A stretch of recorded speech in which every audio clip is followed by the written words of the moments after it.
মই যেতিয়া আহি পাইছোঁহি, আহি পাওঁতে মানে ইয়াতে গোটেই কৰ ষ্টুডেণ্ট যে কি নাজানো গোটেইবিলাকে ইয়াত আক্ৰমণ আৰম্ভ কৰিলে। মই আহি মেলি সিহঁতক ৰখাবলৈ চেষ্টা কৰিছোঁ, ৰখাব পৰা নাই। তাৰপিছত মই পুলিচক ক'লোঁ যে ইমিডিয়েট প্ৰশাসনক জনাই মেলি ইয়াত ফ'ৰ্চ আনি দিয়ক।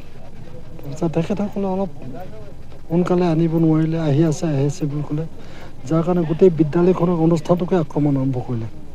কৰ আছিলে এতিয়া ক'ব পৰা নাযায়, মানে ছাত্ৰ ছাত্ৰীও আছে লগত। ছাত্ৰীজনীৰ নাম নাজানো, মোৰ নিজৰ গাঁৱৰে ছোৱালী। ছাত্ৰীজনীৰ নাম নাজানো, তাইক এক্সপেলো কৰা নাই। পৰীক্ষা শেষ হ'ব 5 মিনিট সময় আছে, তেতিয়া নকল উলিয়াব লাগিছিল বুলি কৈছে। নকলটো কৰা নাই বাৰু, ই চেষ্টা কৰিছিলে। এজনে কৈছে যে ওচৰজনীয়ে কৈছে যে তাই সেইটো যিমান লিখিলে সেইটো চাই আছিলে। তেতিয়া ছুপাৰভাইজিং অফিচাৰ বাইদেৱে তুমি কি কৰিছনো বুলি কৈ কিনে এনচাৰ স্ক্ৰিপ্টটো নিলে যে এনচাৰ স্ক্ৰিপ্টটো লৈ যোৱাৰ পিছত তাই ভাবিলে যে তাইক এক্সপেল কৰিছে। আচলতে এক্সপেল একো হোৱা নাই। তাই নিজৰ আত্মসন্দেহত তেওঁ আত্মহনন কৰিব চেষ্টা কৰিছিলে। ভাগ্যৱান ছোৱালীজনী বাচিল। এতিয়া বৰ্তমান ডিব্ৰুগড় মেডিকেল কলেজত চিকিৎসাধীন হৈ আছে। স্কেনিং চব হৈ গ'ল, তাই কথা ক'ব পাৰি আছে।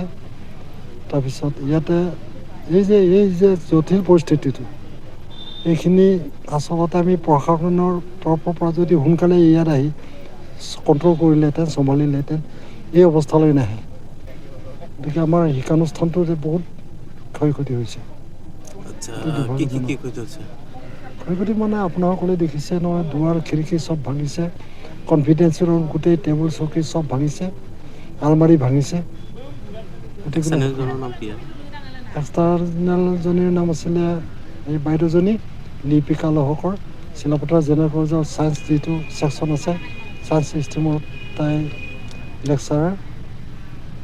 তাৰপিছত এজন আছে ধেমাজি চিটি কলেজৰ মনোমোহন গগৈ। 5 মিনিট পৰীক্ষা শেষ হ'ব আছে, তেতিয়া ছোৱালীজনীক তই নকল কৰিব কৈছোঁ বুলি কৈ ছুপাৰভাইজিং অফিচাৰ বাইদেৱে তাইৰ এনচাৰ স্ক্ৰিপ্টটো কাঢ়ি ল'লে। কাঢ়ি লোৱাৰ পিছত ছোৱালীজনী ওলাই যাবলৈ ক'লে, ছোৱালীজনী ওলাই গৈ ছোৱালীজনীয়ে ভাবিলে তাইক এক্সপেল কৰিছে, কিন্তু তাইক এক্সপেল কৰা নাই। ৰুম গাৰ্ড সিহঁতে ইনচাৰ্জে জানে কাক দিছিলে ৰুম গাৰ্ড এই 1 নম্বৰ হলত। এইখিনি এতিয়া বিষয়টো আলোচনা কৰিব লাগিব। এতিয়া আকৌ আমাৰ সোমবাৰে পৰীক্ষা আছে, হাইস্কুল শিক্ষান্ত পৰীক্ষা আছে। ছাত্ৰ ছাত্ৰী 292জন।